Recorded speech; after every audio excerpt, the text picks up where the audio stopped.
Update कयूं breaking news आहे मीरपुर माथिलो मां ॻोठ मीर ख़ान वसीर में साफ़ी अला वसायो वसीर जो वालिद क़त्ल थी वियो आहे। आगाही ॾेई रहिया आहियूं। हथियारबंदनि जे हमले में पीपी तालुके जो सदर गुलाम नबी वसीर मारिजी वियो आहे। बिरादरी जे माण्हुनि बाबा ते हमिलो कयो, जंहिंखे ज़ख़्मी हालत में अस्पताल आंदो वियो आहे, जिथे हू शहीद थी वियो आहे। सहाफ़ी जो इहो चवणु आहे। ब्रेकिंग न्यूज़ आहे, आवाज़ सां शेयर करे रहिया आहियूं। मीरपुर माथिलो खां ॻोठ मीर ख़ान वसीर में सहाफ़ी अला वसायो वसीर जो वालिद क़त्ल थी वियो आहे। हथियारबंदनि जे हमले में पीपी तालुके जो सदर गुलाम नबी वसीर मारिजी वियो आहे। बिरादरी जे माण्हुनि बाबा ते हमिलो कयो, जंहिंखे ज़ख़्मी हालत में अस्पताल आंदो वियो आहे, जिथे हू शहीद थी वियो आहे। ख़बर शेयर कयूं पिया। ब्रेकिंग न्यूज़ आहे मीरपुर माथिलो मां ॻोठ मीर ख़ान वसीर में साफ़ी अला वसायो वसीर जो वालिद क़त्ल थी वियो आहे। हथियारबंदनि हमले में पीपी तालुके जो सदर गुलाम नबी वसीर मारिजी वियो आहे।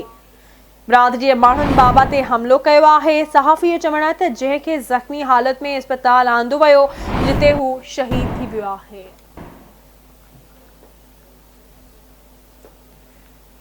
ख़बर अवां सां शेयर कयूं पिया। ब्रेकिंग न्यूज़ आहे मीरपुर माथिलो मां ॻोठ मीर ख़ान वसीर में साफ़ी अला वसायो वसीर जो वालिद क़त्ल थी वियो आहे।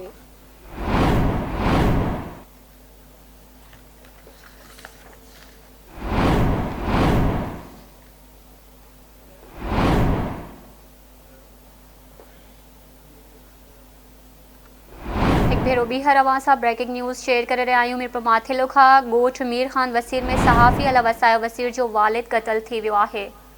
तफ़सील मालूम कंदासीं आवाज़ न्यूज़ जे रिपोर्टर लतीफ़ वसीर खां। जी लतीफ़ वसीर, वधीक छा तफ़सील आहिनि? जी बिल्कुल, मीरपुर माथिलो जो सीनियर सहाफ़ी अला वसायो वसीर जो वालिद गुलाम नबी वसीर जेको पंहिंजे ॻोठ मीर ख़ान वसीर खां मीरपुर माथिलो अची रहियो, त ॻोठ शान लिगारी भरिसां जेका हथियारबंदनि फायरिंग करे ॾिनी आहे, जंहिंमें हू क़त्ल थी वियो आहे। उनखे गणती जोगी हालत